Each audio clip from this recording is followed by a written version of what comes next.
put to death earthly nature. Patyon nato ang kalibutanong kinaiya. Unsa man nga kalibutanong kinaiya? Sexual immorality, impurity, kaulag, evil desires, and greed.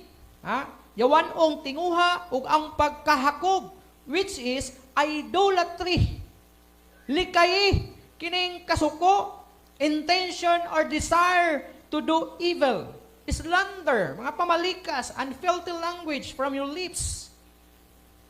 And unsa ang imong dapat isulob? Mao ni ang imong patyon, mao ni ang imuhang biyaan, uli kayan, ug mao kini ang imong isulob: compassion, kaluoy, kindness, humility, gentleness, patience, forgiveness, thankfulness, and love. So mao kini ang dapat natong kinabuhi diri sa kalibutan while nagapakabuhi kita nining kalibutan because we are citizens of heaven. We are here diri sa kalibutan to represent heavens. So mao na ato ang ikinabuhi kung unsang kinabuhi dito sa langit. Although wala pa man tad nakaadto og langit, pero gitudloan kita kung paano o unsaon nato pag kinabuhi ingon nga langit nun.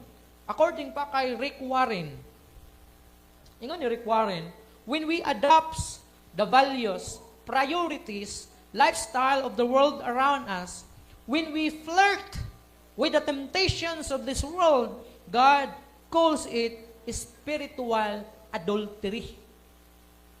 Kung sa ingon ni Rick Warren, kung ato daw i-adapt ang pamatasan, ang priorities, ang lifestyle, nining kalibutan nga nagatuyok nga ni kanato, and we flirt with temptation. Kung yung tag-flirt, unsa man na? Mura katong ginadani ba? We flirt to the temptation of this world. God calls it spiritual adultery. Why? Nga gitawag kinig spiritual adultery? Because we are cheating God.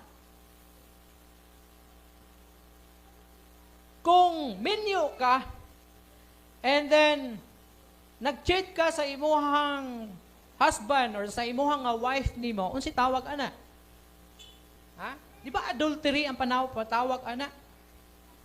Ganong gitawag man sa sexually immoralidad or immorality or marriage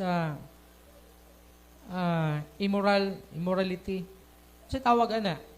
Because you're cheating on your marriage, so you are